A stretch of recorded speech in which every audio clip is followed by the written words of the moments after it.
Tendríamos que señalar que la reforma educativa recién anunciada y que todavía no se promulga genera, como ya lo decías, un gran resquemor, pero más que nada una gran inconformidad. Lo que está en juego para muchos, como lo anuncia el presidente de la República, son las plazas vitalicias, la herencia de las mismas. Para nosotros no, esa es una falacia. Los grandes movimientos democráticos se han caracterizado por pugnar por principios de honestidad, de honradez, de claridad en la asignación de los recursos. De tal manera que todas las secciones del país tenemos órganos de dirección que garantizan que la asignación de los recursos, llámense plazas, llámense ascensos, están debidamente ordenados, orquestados de tal manera que se le asignan a quien más derechos los tienen. Más bien tendríamos que revisar la reforma educativa como el instrumento del Estado o que el Estado está buscando para llevar el sistema educativo al gran negocio donde la iniciativa privada, donde organismos de corte comercial están queriendo tener la injerencia para a través de ellos seguir garantizando las jugosas ganancias que pudiera otorgar la privatización de la educación. En este sentido, ¿qué es lo que pretende el Estado? Garantizarle una educación mejor a quien la pueda pagar, y aquel que no tenga la condición del pago probablemente se tendrá que reducir al hecho único de saber leer, escribir, las operaciones fundamentales y posiblemente una lengua extranjera que le dé la condición de formar parte de una mano de obra barata con cierta calificación, que es lo que está pidiendo el mercado laboral en este momento, con un sistema capitalista, entreguista de los gobiernos a favor de la iniciativa privada. Por eso, si nos preguntan de una calificación a la reforma educativa, lógicamente que creo que habrá una coincidencia con los compañeros Rubén y el compañero de aquí de Chiapas, Adolfo, en el sentido de que repudiamos esta reforma y la reprobamos.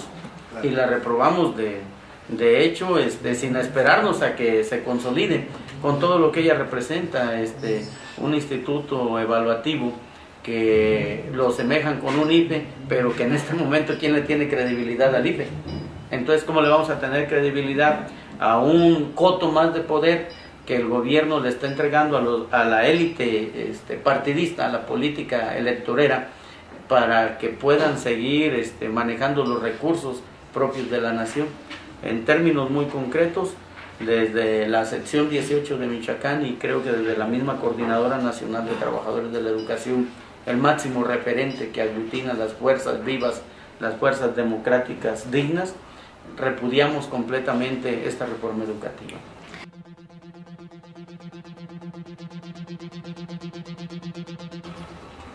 Bueno, creo que en la exposición que hace el compañero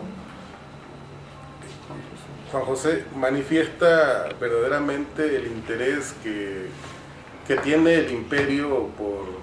controlar toda la situación de los países donde los gobiernos títeres asumen como tales los intereses de los organismos internacionales.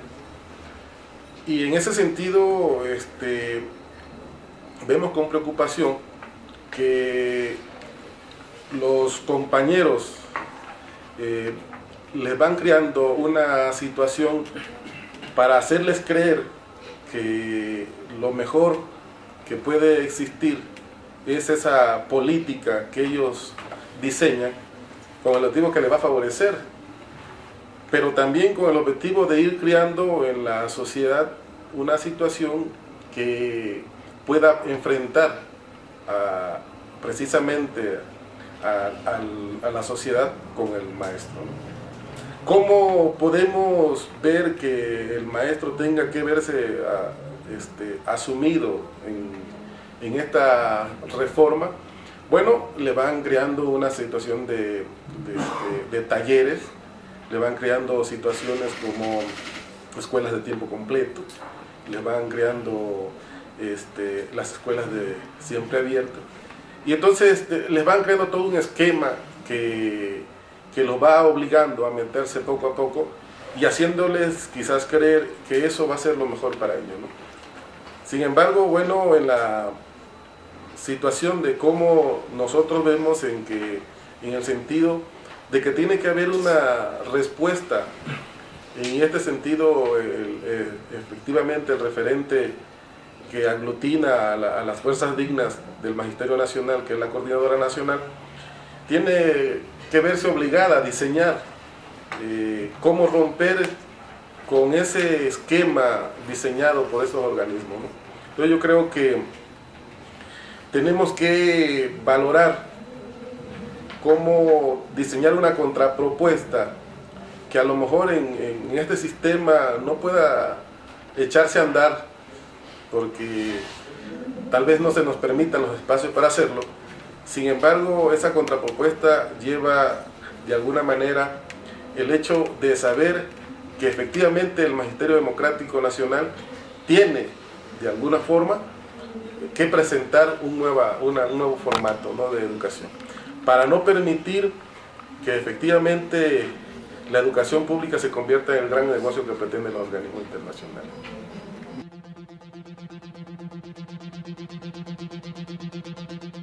En primer lugar quiero pues saludar de manera fraterna a mi compañero y amigo Juan José, a mi compañero y amigo Adelfo también, y celebrar esta reunión. Me parece que es una reunión que fortalece a la Coordinadora Nacional de Trabajadores de la Educación por los referentes que los compañeros, y en el caso de Oaxaca, representamos para esta lucha a nivel nacional. En segundo lugar, referente a las expectativas de este Congreso, nosotros consideramos que llegamos a Morelia, Michoacán, con la idea de partir primeramente con el principio de unidad, rescatar el trabajo que las secciones aglutinadas en la CENTE han realizado en cada una de sus regiones y sobre todo los resolutivos que cada una de las regiones o de las secciones trae a este Congreso Nacional. Desde Oaxaca vemos este evento como un evento magno de la coordinadora y del que sin duda deben salir las mejores respuestas,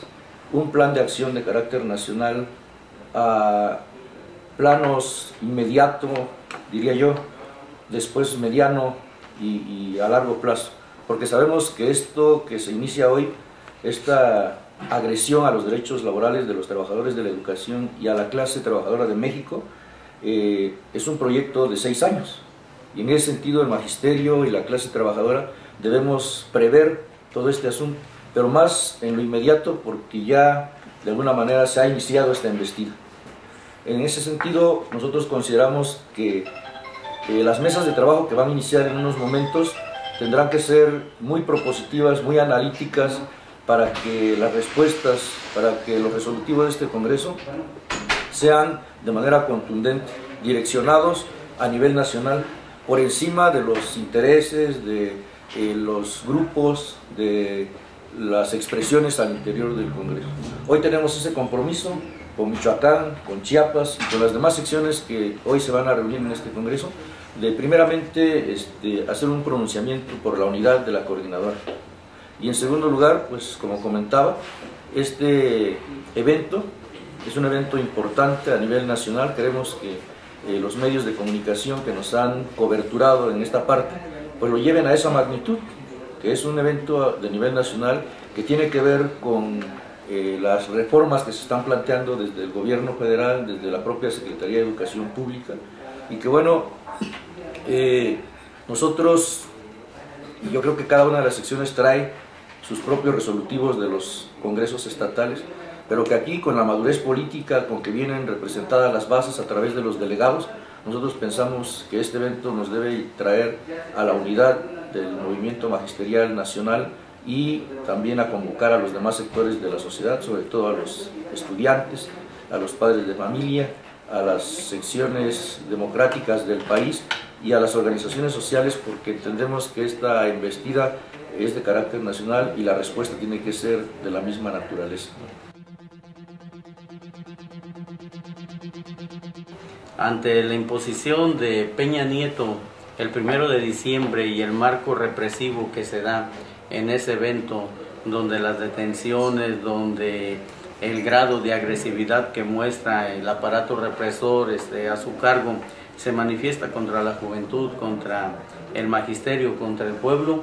refrenda el hecho del antepasado, o mejor dicho, de su pasado como gobernante en el Estado de México. Vemos el corte fascista, pero también en su plan de trabajo el viejo PRI, no es el nuevo PRI, sino el viejo PRI que busca un consenso social, pero con la misma constante, no escoges el garrotazo o la zanahoria, no te da otro margen. Por un lado busca un consenso social que no tiene en una de sus líneas de trabajo, generando condiciones favorables para los adultos mayores, para las jefas, para los niños huérfanos, pero por otro lado habla de una reforma fiscal, habla de una reforma energética en donde atenta contra el patrimonio social, político, cultural del pueblo. Entonces debe de quedar claro que este gobierno no es un gobierno diferente, es el mismo gobierno de un PRI que hemos conocido de antaño, con otras mañas más agregadas, con otro mecanismo más claro y con una careta de el PRI benefactor que a lo largo de tantos años ha sumido al pueblo en la miseria. Prueba de ello es que con estas reformas, ya lo decía yo, atentan contra todo lo que le queda al pueblo. Hoy vemos cómo vuelve a hablar de incorporar los ferrocarriles a la vida cotidiana de nosotros, cuando en otro tiempo se venden por obsoletos. Hoy habla de romper mecanismos que ellos mismos han venido empleando y sobre todo demuestra una gran voracidad por entregarle las partes más representativas de nuestra nación al hablar de incorporar la zona sur del país a una economía global. Y si checamos, pues ahí es donde se encuentran nuestras más grandes reservas en recursos naturales. Entonces no puede haber credibilidad y ya está caracterizado por sí mismo con sus acciones. Y este señor, que para nosotros no es el presidente de la República, pues ya lleva un sello de sangre, de la sangre derramada por los compañeros estudiantes, por los maestros, por los campesinos de Atenco, y no podemos esperar una cosa diferente. Ahora, la rapidez con que logran que los partidos políticos entren en la sintonía de llegar a acuerdos tan rápidos como en esta reforma educativa, obliga a que la Coordinadora Nacional, el gran referente del movimiento democrático, el gran referente magisterial, en este 11º Congreso, tenga la condición de salir fortalecido en unidad y en un plan de acción que vaya más allá de la resistencia, sino que contraataque. Y esas definiciones las tenemos que tomar no nada más los referentes consolidados, sino también aquellas partes del magisterio que coinciden con nosotros y que no tienen a lo mejor la misma posibilidad de organización. Creemos que la caracterización, me regreso, del gobierno es clara. Vemos los grandes retos que tenemos en este 11º Congreso, pero también estamos viendo una gran voluntad política, una gran voluntad por todos, y aquí estamos informándole a la sociedad en general que tendremos que realizar una cruzada, toda una ruta de defensa de la educación pública, del tercero constitucional, y que vamos a ir juntos, porque tenemos claridad que es hoy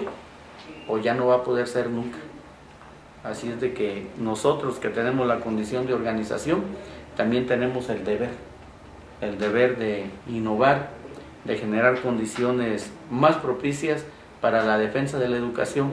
no desde el enfoque que está dando el gobierno, que lo queremos hacer como un hecho mezquino para ellos defender nuestro trabajo, no, lo vamos a hacer como el hecho digno de defender la educación como el camino a la liberación y la emancipación de un pueblo en todos los sentidos, y ahí creo que hay una gran coincidencia, ya lo decía Rubén en la rueda de prensa, en el sentido de que deberemos de buscar y de lograr el aval de la sociedad en general, alumnos, padres de familia, diferentes organizaciones, ante un gobierno represor, un gobierno entregado, un gobierno que sí sabe manipular en los partidos políticos de tal manera que genera reformas muy rápido, pero que también se ve que lo hace distribuyendo fotos de poder, y que al pueblo nada más le da de dos, hay de dos sopas, o la del garrote o la de la zanahoria. Bueno, efectivamente creo que caracterizar al regreso del priismo al poder,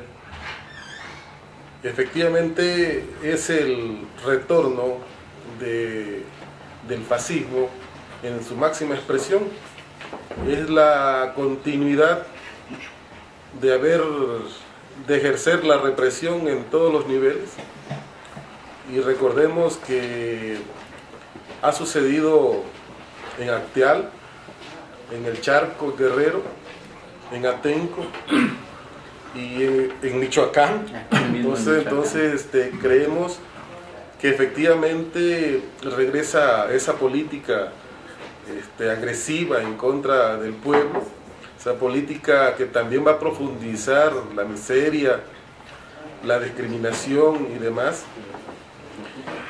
Y bueno, creemos que ante eso es un gran reto que tiene la Coordinadora Nacional,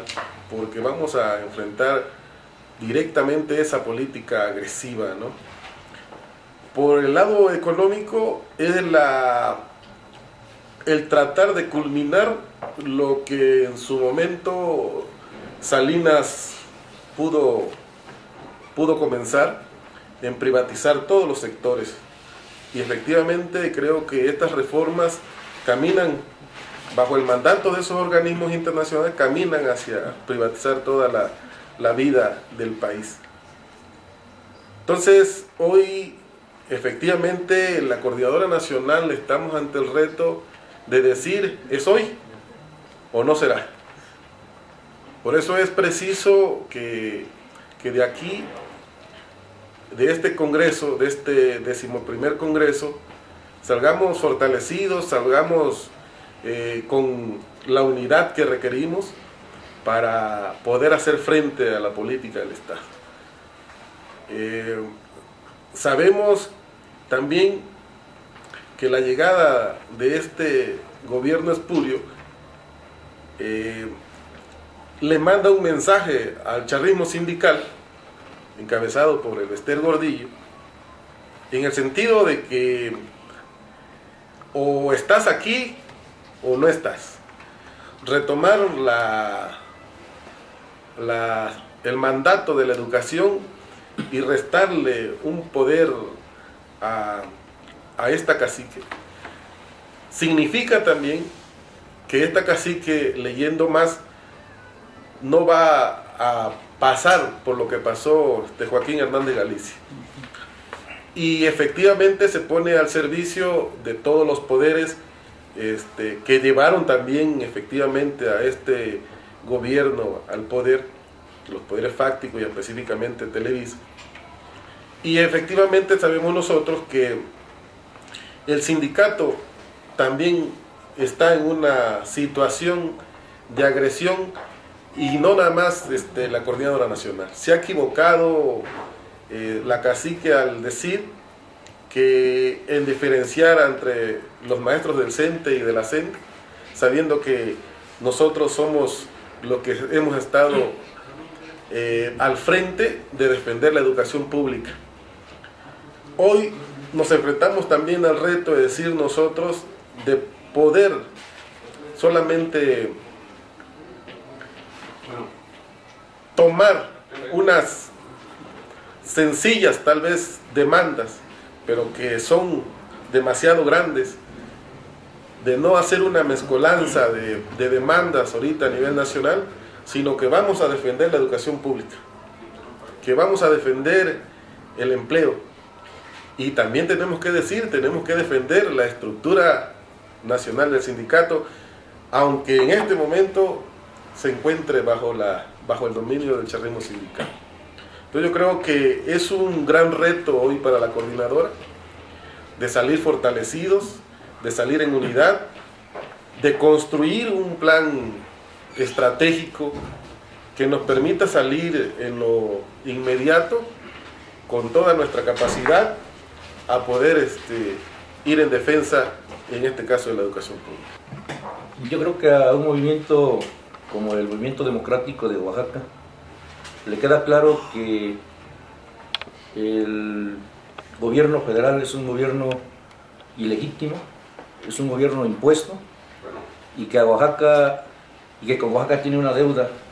el priismo, porque en el 2006 Oaxaca vivió una etapa de represión álgida, una etapa en la que el movimiento democrático de la sección supo responder a la embestida agresiva del gobierno de Ulises Ruiz Ortiz, a quien calificamos como el más espurio del estado de Oaxaca. Y en ese sentido, cuando se trata de caracterizar al nuevo gobierno, decimos que Peña Nieto, además de que fue impuesto, está jugando un papel pues agresivo contra los derechos de todos los trabajadores del país. Lo hemos manifestado en otros foros. Las reformas que ha implementado a través de las cámaras de diputados y senadores han sido unas reformas de traición a los principios de la Revolución Mexicana. Ha sido una reforma o unas reformas que emanan de un pacto al que nosotros le llamamos un pacto incompleto, un pacto que no es verdaderamente un pacto, porque hace falta ahí la postura, la consulta a quienes efectivamente tenemos el pulso real de lo que sucede, por ejemplo, en las aulas, en el caso de los maestros, por ejemplo, en el campo, o en el caso de los campesinos, en las minas y en las fábricas, como en el caso de los obreros. Ese pacto es un pacto incompleto, porque hay un sector importante y el más grande de la población de México no está siendo considerado. Y por lo tanto las reformas que emanan de ese pacto, obviamente que son una traición, son una imposición, y nosotros caracterizamos así este ejercicio que el gobierno federal está realizando en miras de destruir el sindicalismo en México. Por otro lado, yo creo que coincido con mis compañeros de aquí de Michoacán, el compañero de Chiapas, en el sentido de que hoy el plan de acción que emerja de este Congreso tendrá que ser un plan de unidad, pero sobre todo un plan en el que podamos nosotros como sector educativo y aglutinar a los sectores campesinos, obreros, estudiantil, de toda la población, pues tendrá que ser un plan de acción, una estrategia nacional, en donde pongamos por encima de todo la defensa al artículo 3º constitucional. Esto nos va a permitir a nosotros, por diversos francos, ir combatiendo esas reformas, ¿no? Porque el artículo 3º constitucional no implica solamente afectar a los maestros, ¿no? Implica una afectación directa a la educación de todo el país, una educación en que los agentes que participan ahí son los niños, los jóvenes, los maestros, los padres de familia, la clase obrera, la clase campesina. Tratar de reformar el artículo 3º es tratar de darle un golpe a todo el país de manera total, porque incluso las mismas estructuras del gobierno se ven afectadas con este asunto. Y como ellos lo ven de otra manera, atendiendo a los llamados internacionales, porque finalmente también todo esto, este gobierno tiene una deuda con la economía mundial, y estos son los costos que Enrique Peña Nieto está cobrándole a la sociedad mexicana para quedar bien o para pagar esos compromisos que tiene. Por lo tanto, esta caracterización damos nosotros del nuevo gobierno, y esta es el propósito que nosotros esperamos de este 11º Congreso aquí en Morelia, la unidad, el plan estratégico de acción en defensa del artículo 3º constitucional. Unidad, unidad, sin charrismo sindical, de Chiapas a Sonora, con la coordinadora. Secciones unidas jamás serán vencidas. Secciones unidas jamás serán vencidas.